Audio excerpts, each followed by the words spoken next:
Hi, this is Shanti Amos with the Youth Environmental Program, and today we are going to talk about careers in the water industry. And with us to help explain the different opportunities that are available for young people is my husband, Doug Amos. He has over 30 years of experience in the water industry, and I'm going to have him give us a brief little synopsis of what that experience is. Thanks, Shanti. Yes, I've had over 3 decades of experience with water and wastewater, both on the municipal end of things as well as the investor-owned utility. I had my own environmental consulting firm for about 10 years. So really been just about every major sector that one could be exposed to, from some of the smallest water and wastewater utilities out there to the largest one in West Virginia, where I served as Vice President and Chief Operating Officer for that. So again, broad ranges of experiences, and again, water, wastewater, and stormwater. So what opportunities are available for young people in West Virginia in the water industry? Many opportunities in West Virginia and around the globe for that matter. We know that our population globally continues to increase. It will continue to increase, but we don't have more water resources. And so globally, as well as nationally, we're seeing more and more issues of the demand for water and the importance of clean water. And so the opportunities really are broad. And again, that could be on the water treatment side, water distribution, or the sanitary sewer side, which maybe many people don't think, well, I'll really gravitate toward working in the sewer, but that's exactly what happened to me. Graduating college in the mid-'80s and being provided an opportunity to work at a local sewer plant was not necessarily the most appealing thing to me as a young man. Accepted the position, quickly fell in love with the business, and still have a passion, probably above all else actually, for the sewer treatment end of things, although I've had exposure to pretty much everything else out there. So what do you think a high school student would need to be interested in that they would find the wastewater industry appealing? Like, what classes do they need to excel in? Do you need a college degree to work in the water industry? Not required, but certainly is required for some positions. But as we think, and it would be water and wastewater. And so it's not only treatment. For instance, somebody that had really no scientific background and didn't have those inklings, though may make a wonderful backhoe operator for a crew that's installing water or sewer lines. Might make a wonderful customer service representative as well. But as you're migrating, I think what you're thinking of more towards the technical and specifically the treatment end of things, then yes, typically the higher levels of certification that you do have to have require a college education, or in some instances what we'll call an equivalent, where you could take perhaps some correspondence courses or things of that nature. So you don't have to have a bachelor's degree to operate a water or wastewater treatment plant? You do not, but again, in West Virginia there are 4 levels of certification for both water operators and wastewater operators. And each of those certifications has both a requirement for length of service as well as educational requirements. And as you get into the advanced, larger treatment plants, class 3, class 4 plants, then again the need for a college degree then becomes more prevalent. And typically those individuals may also have their eye on supervisory roles, management roles, things of that nature, and certainly a college degree comes into play there. So what subjects do you need to be strong in to find yourself being successful in these roles? Well, really all of them, but that sounds like I'm a professor with a prepackaged answer. But what you want to be a good, solid student. But to answer your question, Shanti, biology and chemistry. Biology, especially for those individuals that get into wastewater treatment, simply because wastewater treatment at its core is a biological process. Okay. Water treatment, on the other hand, and when we say water treatment, we're talking about potable water, the water that we get out of our spigot at home or at the office.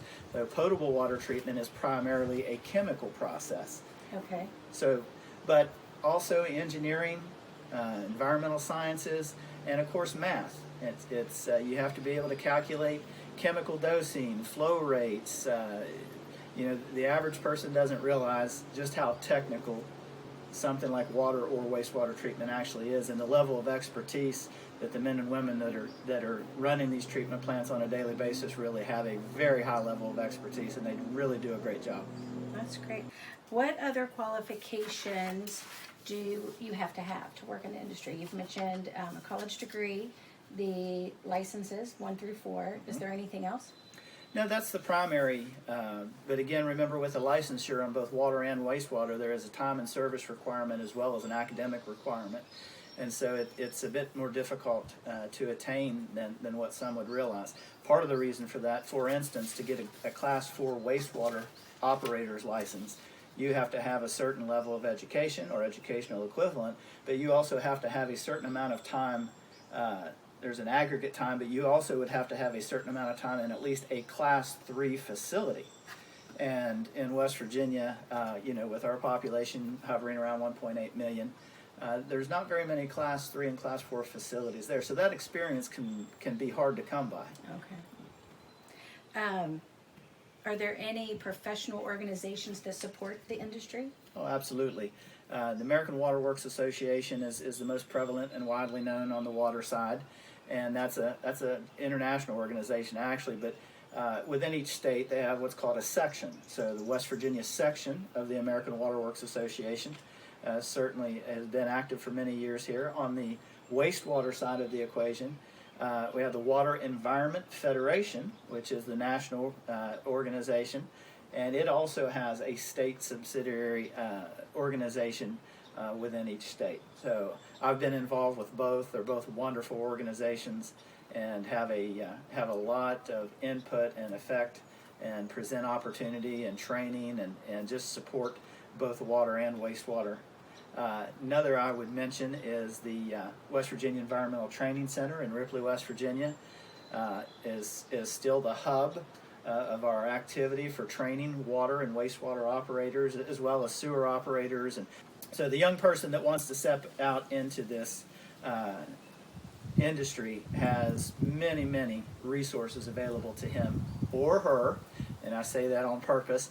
I have been involved with a training effort for many years in West Virginia, and something that I've been passionate about is would really like to see more females become involved with what is still very much a male-dominated industry on both the water and wastewater side of things.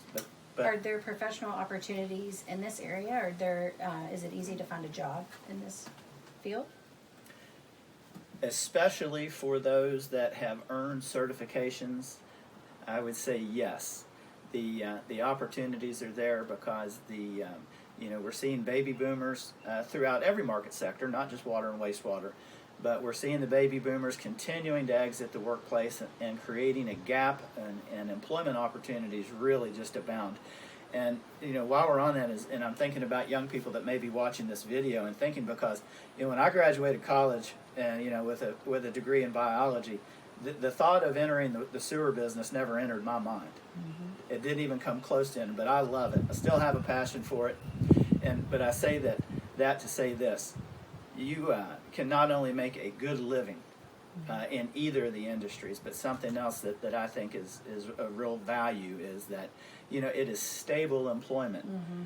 You go to work for Morgantown Utility Board, or for the city of Charleston or South Charleston or Huntington or wherever or even not just the large ones. That could be a small PSD. Mm-hmm. But your employment is stable and you have security, and that's so important to so many people. And as young people think about what they want to do, then something I'd like them to walk away from this video is that, hey, this isn't necessarily what I thought it was. Mm-hmm. Again, this is a highly technical field, both water and wastewater. This is not something that just anybody can do, and that's why the compensation levels are there, because it is technical and very difficult.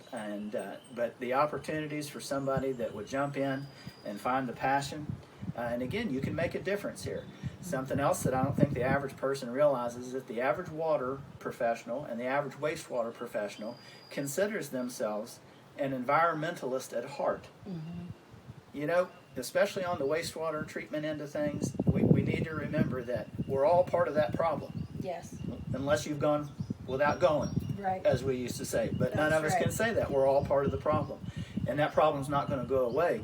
So I know many, many passionate wastewater professionals across the country that really consider themselves as an environmentalist there, because they are. These professionals are dealing with a problem that we all create that is not going to go away. Well, we have a limited amount of water. As they say, God's not making any more water. That's right. And as every year that passes by, we are stressing the world's water resources more and more. We're seeing that even here in the United States, in various places. Last year in South Africa, just devastating what went on there. But the bottom line is there's a need. That need is going to increase, and you can have a wonderful career that is well compensated, that is far-reaching, that makes a difference, not only to you but to the environment. And I've found it to be incredibly rewarding. Well, that's great. You can tell that by the passion and. Well, I didn't have it that first year, stepping in but again, I say that not to make fun, but because the average person does think, wow, I'm not going to go to work at the sewer plant. They can't appreciate it. And I certainly couldn't either. And that's why I'd like to see more people get involved, in whether that's high school tours to the local wastewater plant, whether that's community groups, environmental groups. But again, you can have a fantastic career and make a difference.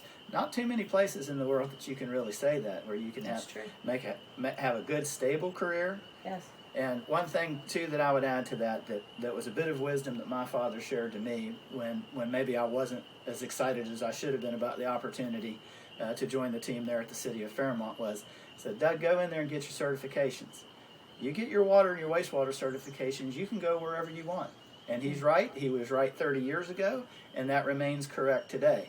A man or a woman with those certifications can essentially go anywhere that there is such a demand for water and wastewater treatment operators. You really can go just about anywhere and find a great job where you can make a difference wherever you are. You were, and we should note, you are a Class 4 water operator. You were at the time that you got it, the youngest Class 4 in the state of West Virginia. I was at the time. That's been That's been a time ago. But again, jumped in and got, I stepped into the role probably, with a bad attitude, again, not really wanting to be there. But when I say I fell in love with the business, it took about a month before that all kicked in. But again, it's not just chemistry, it's not just biology.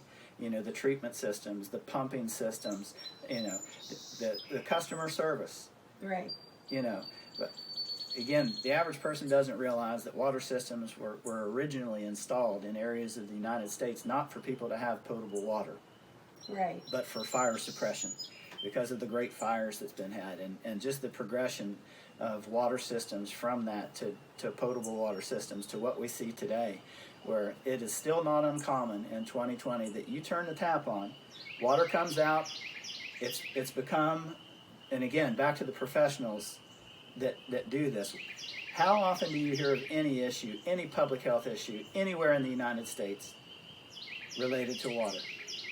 It's a rarity, because the men and women that do this they're highly trained individuals, and they do a great job. They take something that is complex and difficult and deliver day over day, week over week, to the degree that we don't even think about it. I don't know anybody that could say, I turn on the tap and I question whether I can drink that water. And 2020, it's still about a penny a gallon. Right. It's just an incredible industry, and again, with opportunities that just abound. And I'd say this too, as you talk about me being the youngest wastewater operator. I don't have any special credentials. I mean, I graduated in the mid '80s with a bachelor's degree in biology from what was then Fairmont State College. It's a university now. Right. And but if you would have told me that not only that I would have had the opportunities professionally that I've had, That's right, but that I would have had it by starting at that local sewer plant, we would have both had a great laugh. But quite frankly, I've met some of the best people in the world. I've traveled the country many times, traveled the country, and all because of that start, and all because of the wastewater business and where I got my start. And so, the passion's still there, because again, it's important. It matters. Yes, it matters every day. And if you would have told me back then that, well, Doug, at one point you'll be the chief operating officer of the largest water and wastewater utility in the state of West Virginia, we would have all had a laugh. I want young people to be viewing this and again realize this is a great industry. And unlike other industries, this one's not going anywhere because, again, the number two problem, as we call it, is not going anywhere, and nor is our demand for water. And so, again, I can't express how much of a rewarding career that a young person can have. That just, again, I wish that we could get the word out a little bit more. But this is a great business and a great opportunity for those young people who have that tilt toward the sciences, that tilt toward the math, and who would want to make a difference. Water and wastewater may be your thing. Well, I really appreciate you sharing your experience and your knowledge and trying to encourage young students throughout the state of West Virginia to consider this as a career option. If you need additional information, please contact the Youth Environmental Program. And I want to thank you for joining us, and I want to thank Doug for joining us here and sharing his knowledge with us. It's been a lot of fun. Thank you.